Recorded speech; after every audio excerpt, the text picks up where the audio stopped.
These are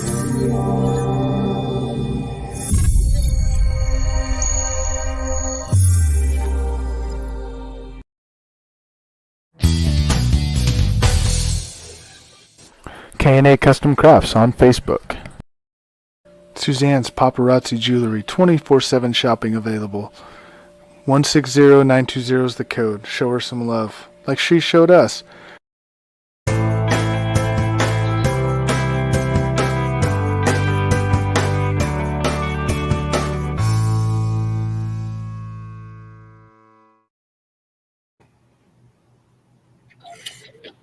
Hey, Brandon.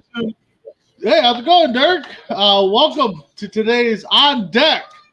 Yes, we are short a guy today. On deck, Tuesday on deck.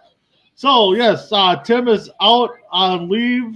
We wish him the best. He's doing service to our country, I believe, and doing some family time. So, in honor of that, we are going to have the background of the Seattle Mariners Stadium just for him.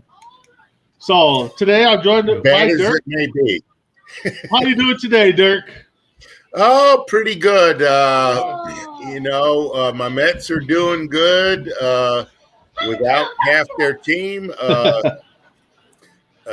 we'll definitely get into that. Their starting pitching is lights out right now. Their relief pitching is okay, but they're getting better. So I have lots of other stuff to say about the Mets. So and baseball. We're we're going to talk some baseball about. Oh, we're going to talk a lot of baseball today. So proposed rule changes and things. I have a lot to say about that as a coach for 22 years. All right. So with that being said, Dirk, you've already talked about your Mets. What do you think of?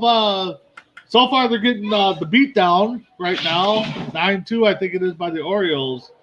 A little concerning, or just another day at the office? What do you think? Another day at the office. Their pitching, honestly, is really too good. And they've got a lot of guys that are relievers that are they've been good in the past. They're just finding their stride right now, I think.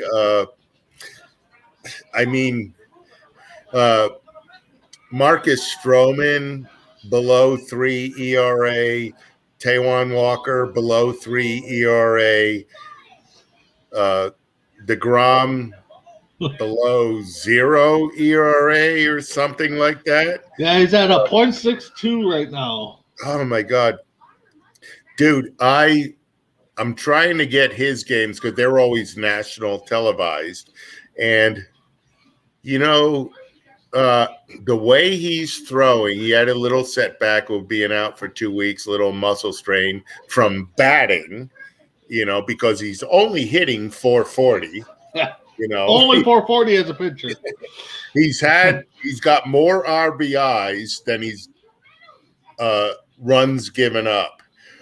And I don't know. I'm a Tom Seaver fan. He's my boyhood idol. Top 10 pitcher all time, in my opinion, and I do occasionally watch a, like an ESPN digital remastered Tom Seaver game against the Orioles in '69. Okay. And it's unbelievable. I am convinced he threw 100 miles an hour. They didn't use the gun back then. They knew Nolan Ryan did, but man, his stuff, especially, if we had 25-year-old Tom Seaver today, he'd be DeGrom, and DeGrom, he's 32. He's throwing 102 at top end. He always used to throw 98, 99, occasionally 100. He's 32, and he's throwing harder than ever and more accurate than ever. Yep. If you look at the computed strike zones, let's say, to a right-handed batter, the lower quarter portion of the strike zone, most of his pitches are there, and they're unhittable. Yeah. With a left-handed batter, he loves to throw the slider down and in. It's always a ball, and they always swing and miss. Well, yeah. He's a freak right now. He's he's Bob Gibson in 1968. You know, it's you know, and the Mets have been hitting a little behind him, so he's got a couple wins now. Yeah. You know, they got Lindor started to hit. You know, and he's had a couple of home runs this past week, got a few hits, so he's getting there. You know, they got Alonso back, and he produced a couple games. They're waiting on Conforto and Nimmo once them guys get back. But I will. You know what? I've been saying this for 2 weeks. The Mets AAA Syracuse team has been carrying them because, you know, these guys, they got Billy McKinney. He's been great. Yeah. You know, he's got some pop. He's going to stay. You know, it's Peraza at second base, VR at third base. You know, Pilar came back the other day with the face mask, got a hit, everything. I mean, he's all guts. You know, this team is finding their identity, and they're winning without most of their star players. Their defense is way better than it's been in the last few years. You know, Gary DiSarcina is their defensive coordinator, coach.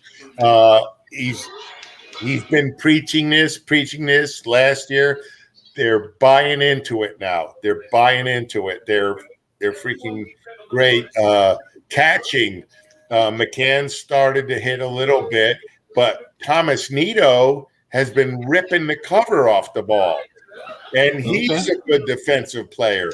So now the Mets are going to try to split them a little bit, you know, give Nido, and over his 3 years, Nido has improved, you know, batting wise. He's always been a good defensive catcher, and he's been getting there. Catchers, look at Yadier Molina's career.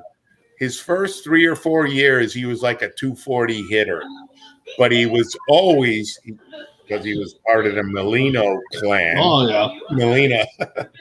Benji played here in Texas. Loved that guy. Yep.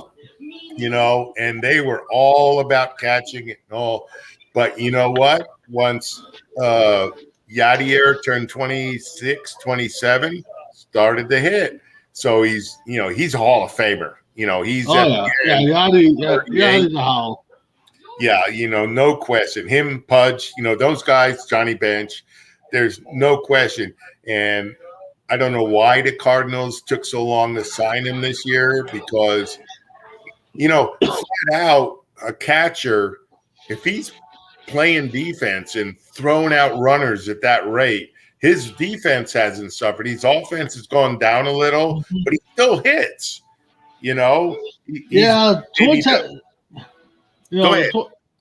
Twins had a catcher, you know, come up. Not a big fan of his, but he is a Minnesota boy.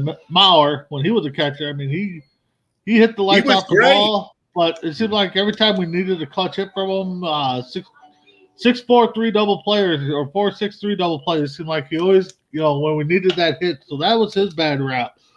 But I think with Mauer, I always liked him. He hit for a good average. Oh, yeah.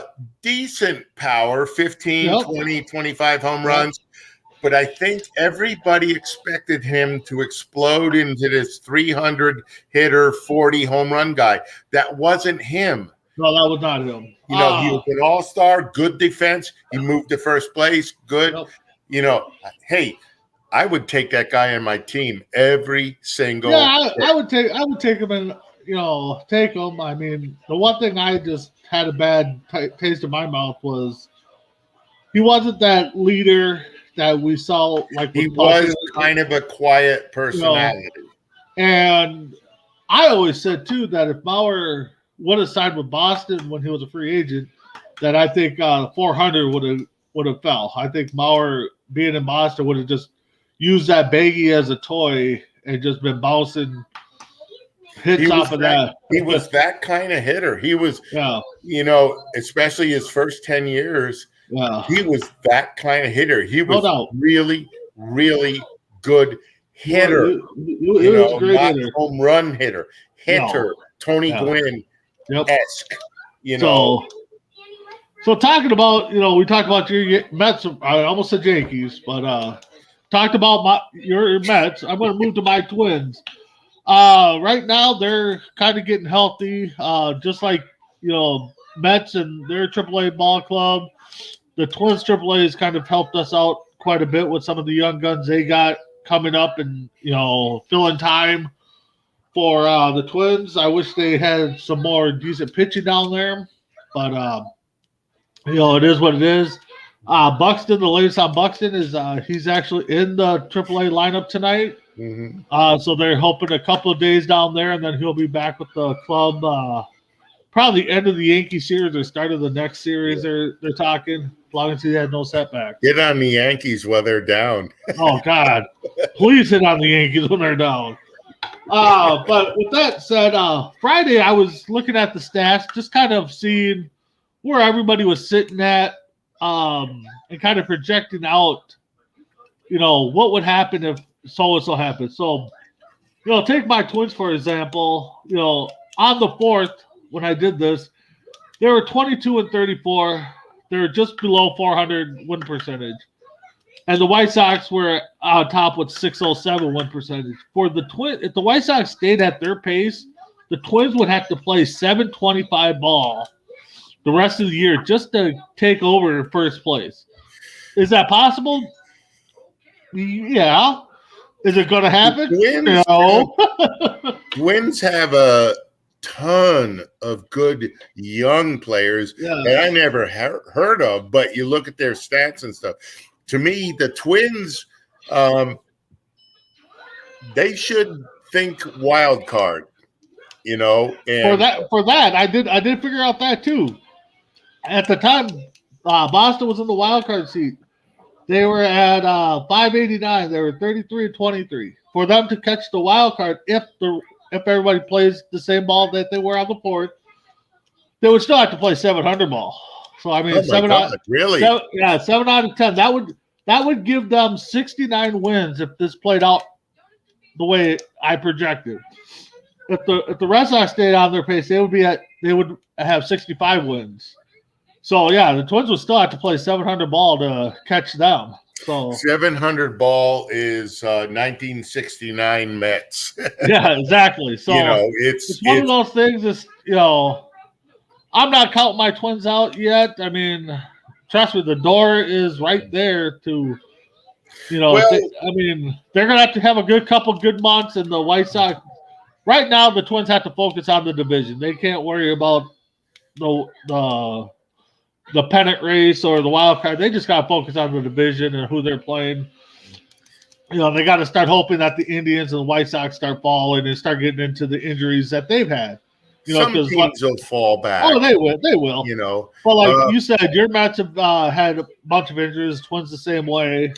So yeah. So I know a lot of people said the 1st of June is when they kind of start watching baseball because you got about 50 some games in the books, and you can kind of determine what your team's at. Yeah.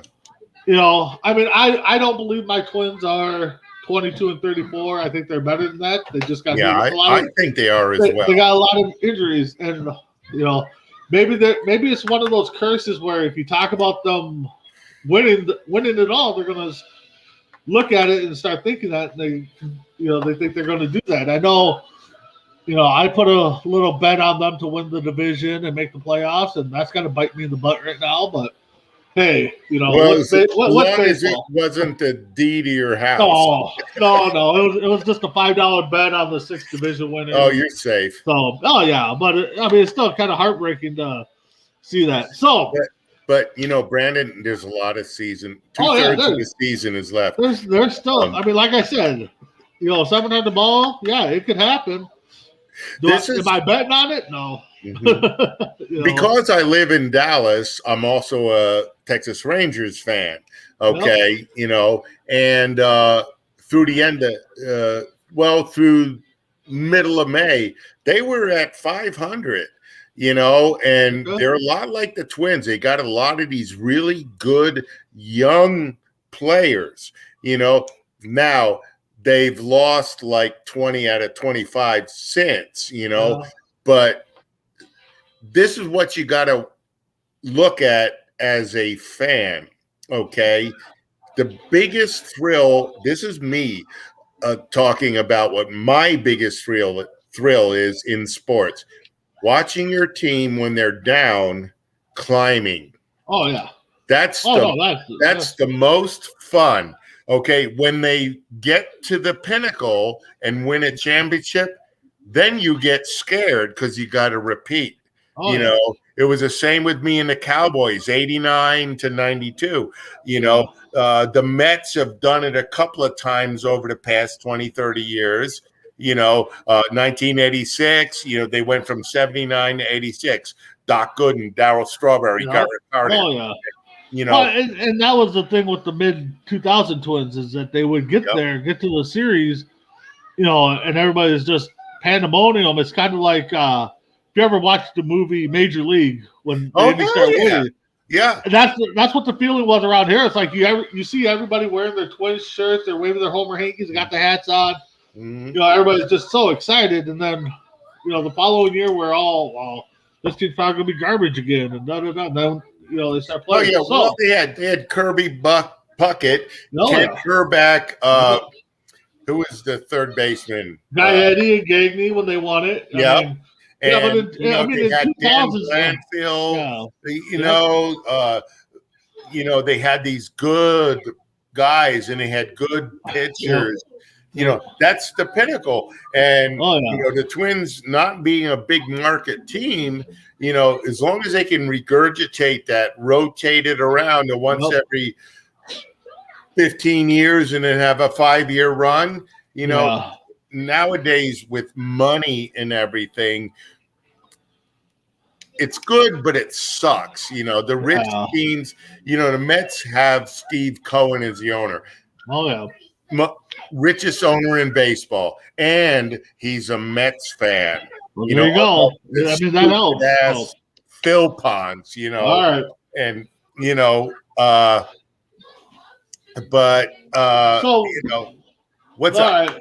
So let's move on. Chris, give us the Chicago slide had you made.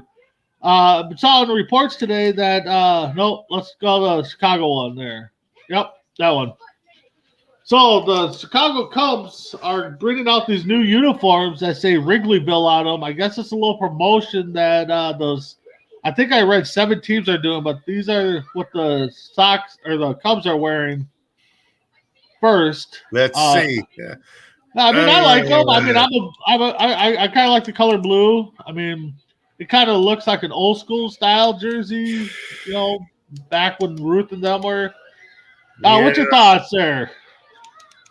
I mean, obviously, it's a money maker for the teams to bring out these retro jerseys. Obviously. To me, they're not bad, but it doesn't say Cubs. To me, they look like a 6A Texas high school baseball team. Yep, that's what kind of I was getting at. Yeah, they say Wrigleyville on there. Like I said, I think 7 teams are. I love the Wrigleyville term, but I love the bear in the sea. Oh yeah, you know? that's iconic with the Cubs. I mean, just like the Yankees and the pinstripes, you know. The 3 guys in the middle, that's a better look. The high stirrups, or the. I'm not gonna digress to say, wow, that's what my softball team. So, you know, close. So yeah, but it's the Cubs. You know, because of their national coverage, I've watched Cubs games for 20-some years. I kind of like the Cubs. You know, I do too. I grew up. You know, we come home from school. Yeah, and you know, Harry Carey, all that. Harry Carey, Field. Any team that plays in a historic stadium, I will like. Red Sox. That is definitely one of my go-to stadiums right there is Wrigley Field. I definitely want to get to it. I will tell you, last year I tried to plan like a 2-week trip just to see to take my sons.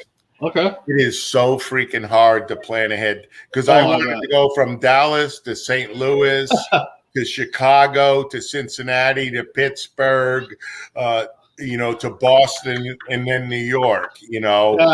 I've had some friends that we've talked about doing follow the Twins on a road trip to like Detroit to Chicago, and then get into a Cubs game there, and then go back, and then get them back home. But like you said, it's a lot of work, a lot of money, and I left out Cleveland.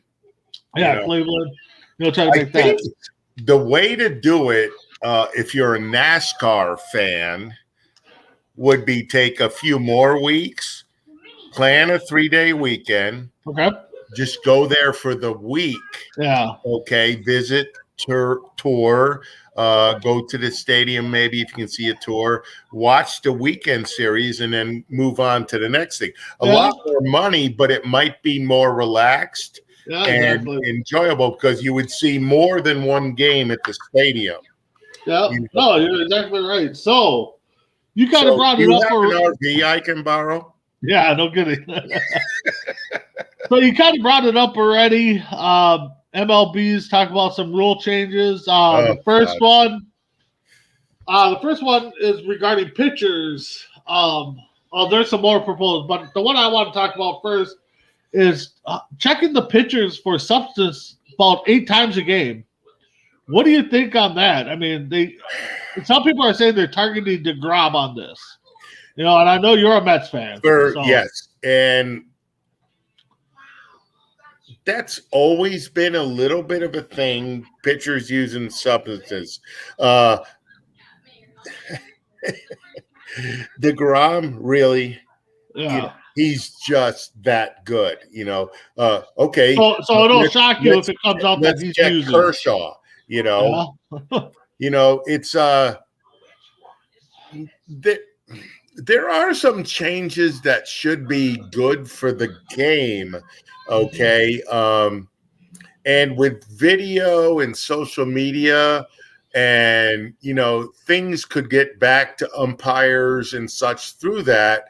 I'm sure they know what to look for, and it's harder than ever to find a pitcher doing something. I mean, you remember, I don't know, 30 years ago when Phil Niekro was caught with sandpaper in his pocket. Did he kind of toss it off? Yeah, and the umpire looked at it.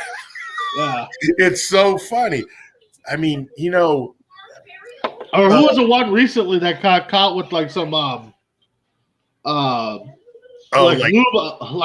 his hat, and they're like, that's God, I can't remember that. I think it was a Yankee guy. Yes, it was. Was it Kilian? I don't know. I don't know. It was like a month ago. Yeah. And, but. All right. So the first rule change, batters cannot step out of the box. Hate it. I don't understand why they need to make this a rule. I mean, you gotta step out of the box to check down to third base to see what the third base coach is putting out for a signal, right? I mean, you're a coach. So I think that's kind of a BS rule. I don't think it should be, mandatory that you got to stay in the box because, what's your thoughts? Okay, as a coach of over 22 years, the batter should be able to step out of even if, say just let one foot out. Okay, let him switch his hands on the bat, get down to third base, and then get back in. Yep. Don't dilly-dally out there. I mean, you don't need to do the Chuck Knobloch and the Nomar, Nomar adjusting his gloves. Yeah. I mean, I get that part.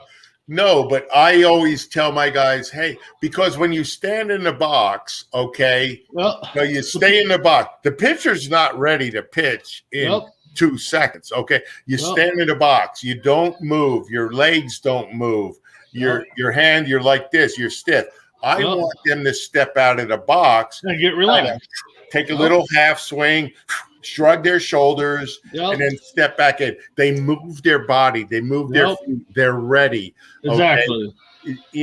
I don't know if you put a second count on it, 3 seconds or 5 seconds, So right there, we could agree that this rule ain't going to work. I mean, no, I don't think so. If you say it's 3 seconds, the pitcher's still not ready to pitch. Because how many signs does a pitcher get? They're shoving it off, and trying to get the batter lines and everything. Yeah, exactly. And then the batter has the option of calling time. Yep. If I was a batter, and I tell my guys this, they're young, they're 15, Yep. they don't understand it yet. But if you're standing in a box for like 5 seconds like this, Yep. 5 seconds, okay, just call time. Yep. Break it down. Call time, step out, step right back in, and then take a breath and then reset. Exactly. Do the same thing. Sometimes they change the pitch in major leagues. Okay, but no, hell no on the back. Can't stand outside. All right. So the second one here that they're proposing is limit to only 3 pitchers in the first 9 innings. Let me think about that for 0.5 seconds. No.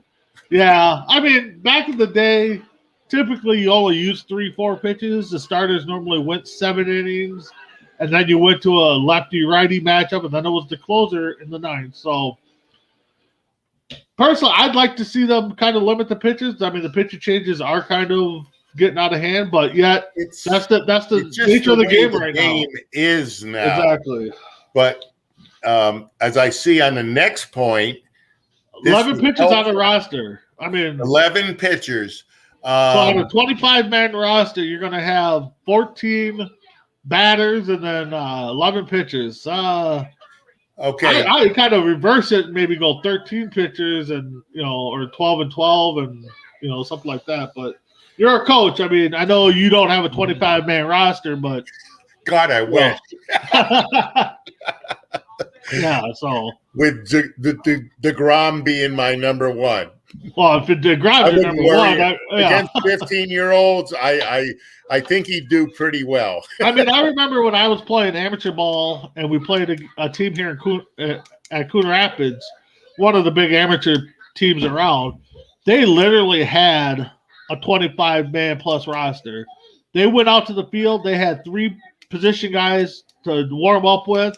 And then when they went out during the game, they had 9 guys out on the field. They still had about 16, 17 guys sitting on the bench. It's just like, wow. I mean, they literally scheduled themselves like 100 to 125 to 160 some games a year.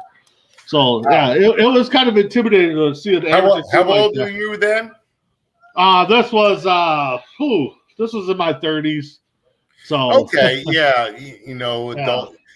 It was adult amateur baseball. I mean, I can see that. I did play. But our team did have that. Our team, we were lucky to have 12, 15 guys show up for a game, and here comes Coon Rapids with 25 plus games, and they're each carrying in 2 jerseys because they don't know which one they're wearing. 2 ex-major leaguers on their roster. Oh yeah. So when I played in California. Years ago, one of the other teams came up and they had one of the good Dodger pitchers from the 70s and 80s. Okay. It was so stupid. Yeah.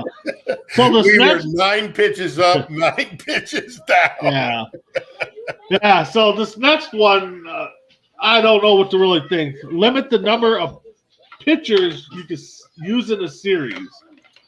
Again, that's another one I don't get how they figure that's going to work. I mean, no, because you got 3 starters or 4 depending on the series, and then the way analytics are going now, you got to use another 3-4 in a game. So you're telling me, if you limit the number of pitchers that you can use, so what? Now we're going to start throwing position players out there to pitch more often? I mean, well, would they be considered a pitcher if they go in as a pitcher? Exactly. So, just like the one before, 11 pitchers, limit the number. It doesn't make sense. Yeah. 11 pitchers to me would be minimum. 12 would be good because that's what they used to do. Exactly. Okay, 13. Okay, they use that nowadays. Yep. But there's more specialization nowadays. Exactly. Right? And here's something I thought about when we talked about this earlier. Okay. pitchers now, this encompasses both 11 pitchers, limit the number of pitchers you can use Yeah, it doesn't make sense. per series. Okay. Back in the 70s and 80s, when a pitcher walked to the mound, his mindset was 9 innings, complete game. Yep. Through the 90s, it's slowly changed.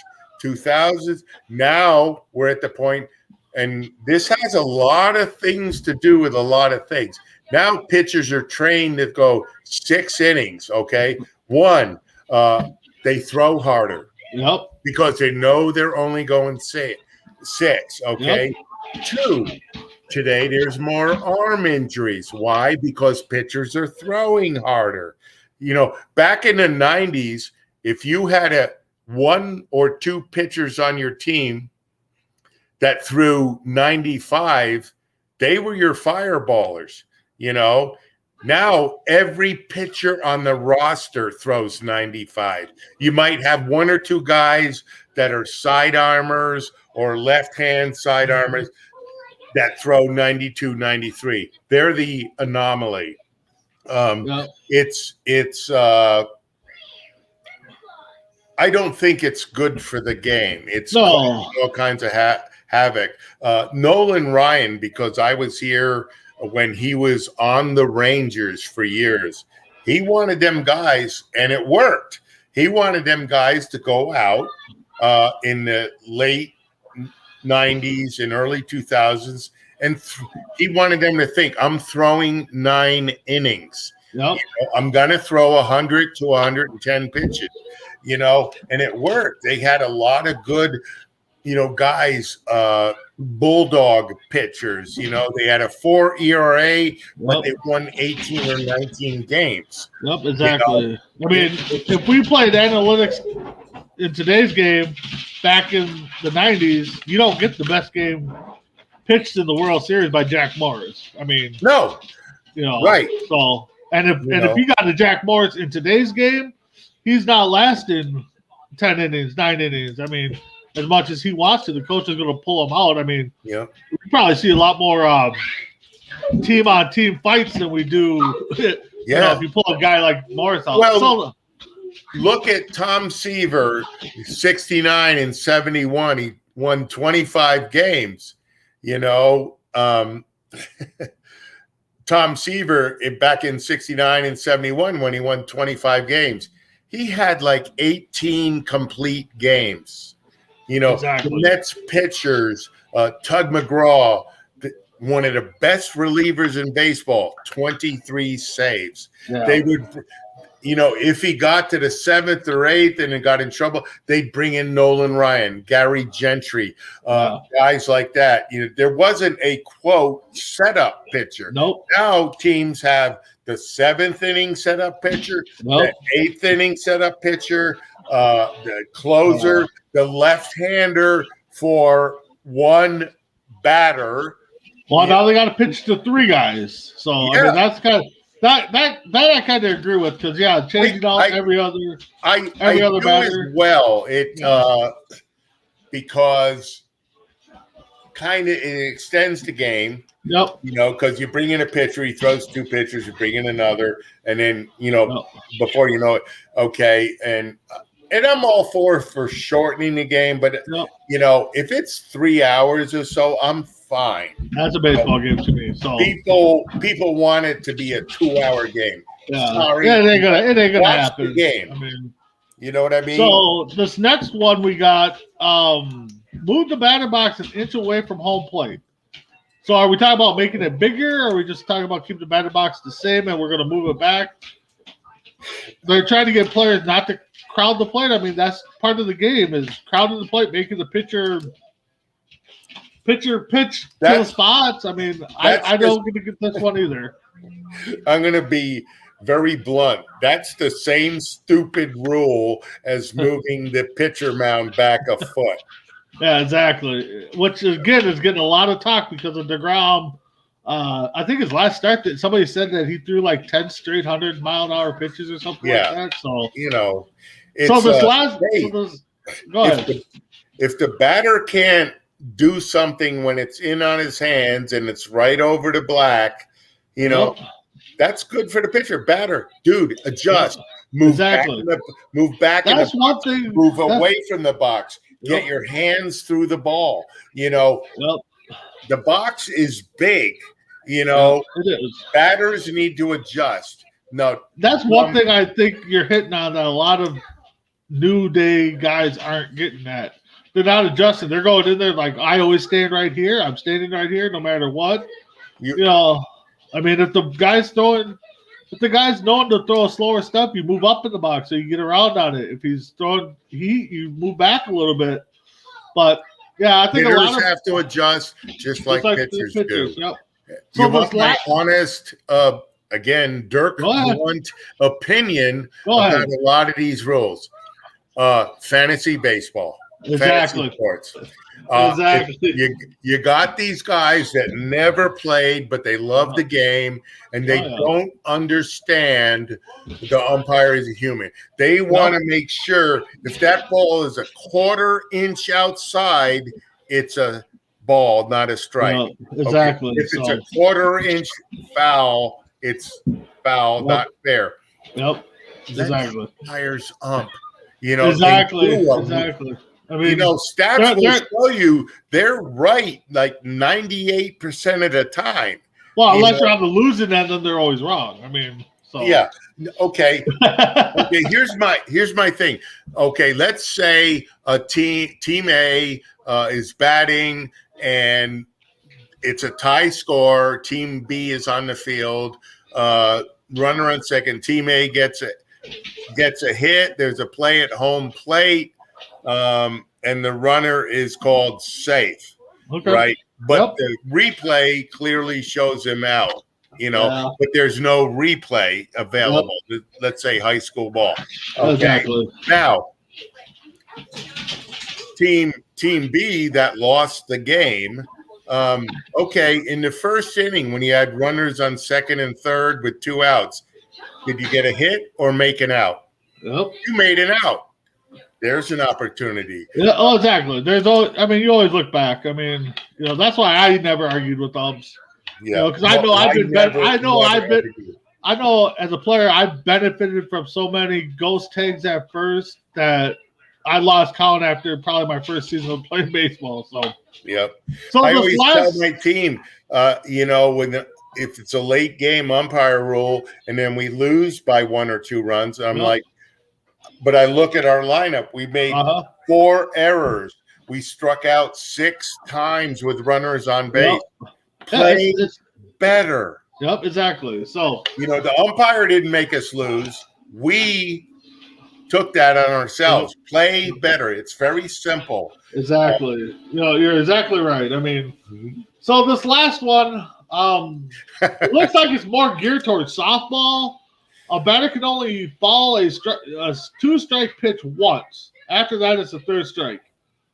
Okay. I know that happens when you try to suicide squeeze and put a bunt down with 2 strikes, which, again, I still don't understand that policy, but. Well, let's regress back to the new Chicago Cubs uniforms and even go back to 1977 when the White Sox played with shorts. Yeah. Okay, if we want to play slow pitch adult men's softball, let's just go do it. Exactly. I played on softball teams that had that. It does make. Well, that's a different story. I mean, then you know when you're in a softball game, you only have like 4 softballs. At baseball, you have an unlimited supply of baseballs. So yeah, you know, and you know, I know we talked about this on different shows that I've been on. There's nothing better than a pitcher and a batter going 10 plus pitches to try to get that out or try to get that hit. I mean, it's so exciting, you know. Yes, that's amazing. And who's the guy a couple weeks ago? He fouled off 9 straight pitches. Yep. Yeah, I know. And but it's so exciting to watch. Yes. Is it long and boring? Yes. But as a fan, I mean, it's exciting because you're like, okay, is he going to follow this off? Is he going to us traditionalist fans? We're hanging on the edge of our seat. We love it. You know, it's all the game players. I want action all the time. I understand it. I have kids that play basketball and football. You know, it's my sons played it up until high school, you know, but they still love baseball. But basketball and football, something's happening every 10 seconds. Baseball is very much strategy. You know, a lot of people say it's like chess, you know. And when you're at a baseball game, say you go with your girlfriend or your wife, okay? You don't have to talk about the game the whole time. You can talk to her, but you can keep an eye on it. And she'll keep an eye on it, right? Or you can go with your best bud that's a baseball fanatic, and you can talk, what are they going to do here? What's he going to do? And you'll have fun because you're guessing with the team. You know, you're trying to guess. That's the beauty of baseball to me. Yeah, one of my stats that I did a few weeks ago, probably about a month when we started the show, there was a stat out there that there was one game, I forgot the player's name, I should have looked it up. He played second base and did not record one attempt at an out. Now, being at second base, that's kind of like impossible. Rare. But it was I want to say it was back in like 1900s, 1920s, somewhere around there. But yeah, to play second base in 9 innings and not get it, not even a sniff. Was Christy Mathewson pitching? I don't know. Yeah. So, but my stat for today, I'm just going to lay it out there because it's not really a stat, but it was a fun fact I just read. So Harvey Hendricks back in, let's see, do we got a year here? 1959. He pitched 12 2/3 innings of perfect baseball and ended up losing it because he gave up a double and then an error. So he had a no earned runs, but just think of that pitching duel, 12 innings, perfect ball by one guy, and the other team's getting hit on and still can't score. So, you know, kind of like they're grabbing the Mets, you know. You got good pitching and no hitting. So over the years, there's been several games like that. Who is the guy that pitched the 10-inning no-hitter, but he lost? Astros pitcher, early 60s, maybe. Okay. Maybe not Astros. Well, who's the? I wasn't it a Yankee guy? Adam or Andy? I can't think of his name. He lost the no-hitter. Yankees can't ever do anything wrong. Yeah, no. I believe there was a Yankee guy that actually lost a no-hitter. He pitched a no-hitter, but they ended up losing because they had like 4 or 5 errors. I'll have to look that up for next week. Yeah, dude. There's at least one game like that, you know. And but you know, to me, that's what makes baseball really freaking unique. You know, it's you have these weird stats, you know. And like they're trying to eliminate long overtime games with the runner on second. Yeah, that we've talked about that, and I think we've all beaten that as much as we can. We don't agree with it. Now, I think we've all can agree that if it's later in the game, like around the 15th inning, then we can understand it. Still wouldn't like it, but we can understand it. You know, let's say the average length of an extra inning game is 11 innings. Exactly. You know? So maybe at the 11th or the 12th, put a runner on. Yeah. You know, because one of the teams, we still wouldn't agree with it, but they're going to run into pitching issues. You know, you want to protect the players, but there's something to be said.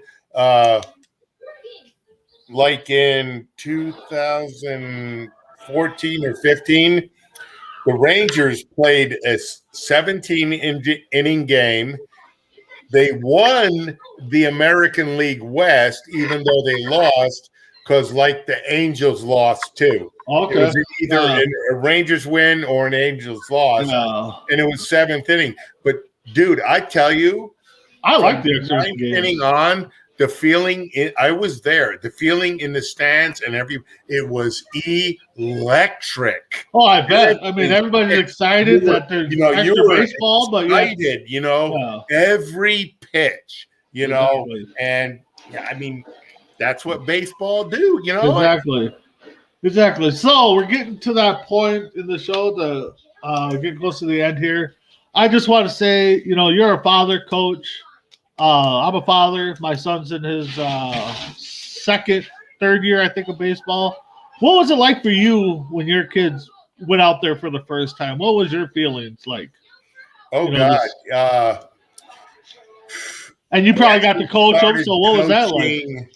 Like in 97, my neighbor had like a 6 and 7 year old, and I'd played lots of baseball. I knew it. I played tons and tons of softball. I always wanted to be a coach. My oldest son was like 1, and but I went with his team. So as a dad, you get at the young age, 6, 7, 8, when your kid plays for the first time, and if you haven't coached yet, lots of surprises. They can't throw all the way to first base. Yeah, no, I've coached my sons. In the younger leagues, 6 and 7, they all run to the ball. All it has to do is hit the first baseman. Yeah. No, standing there in looking at right field. The ball comes from third and clonks him in the leg, and like, you're out. Yeah, no, I got the honor to coach my son's first couple years of t-ball, and granted, it's not the same, but to be on there with him and help him learn the game like I did, without a father. I didn't have a father, so for me, it was a joy. And he started his third year today, and just watching him carry the bag to the field and get ready and go out there. How old is he now? He's 7. He'll be 8 in August. Okay. So he's just now getting into the fundamentals on learning the positions and stuff. So for me, it's a joy to watch. And, I kind of got choked up today just watching them go out there. Good for you. So I definitely enjoyed it. So with Brendan, that, really quick. In my opinion, under 10U, just look at it as fun. As long as they know we're first, second, and third, and because they do the funniest things. But then on the flip side, they'll do something amazing. Exactly. I know. And they start to realize winning and losing. Like I told my team when they were 10U, I'm like, okay, just because you get on first base, it's not a hit anymore. You got to get a real hit. Exactly. Errors as hit because they hit the ball. That's what you wanted them to do.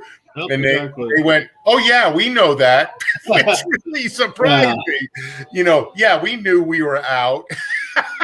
So I got one last question for you. We'll make it quick and then go into our final thoughts. Game 7, 2 outs, bottom of the 9th. You're the home team. Bases loaded. We had this question on Sportsman, and I want to ask you. Who would you want at the plate to get that winning run? Because he's done it, Joe Carter. Oh, okay. Yeah, I went with Tony Gwynn because the guy could spread that ball all over the place. I mean, even if I wanted to be daring enough and call a sacrifice bunt, I think Tony Gwynn could lay one down. But Joe Carter's not a bad call either. I like that. So. Dirk, any final thoughts this week going into baseball? Any exciting matches you want to see or anything you want to say?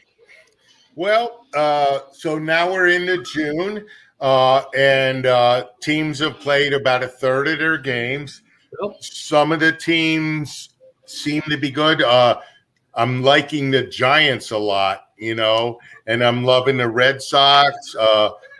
Padres and Dodgers. Padres are really good, but Tata, God, he's awesome. But DeGrom ate him up the other night. DeGrom ate a lot of people up the other night. Tatis beating his helmet on the bench. Oh yeah. That series, along with the Dodgers, I think are going to be some exciting baseball. I think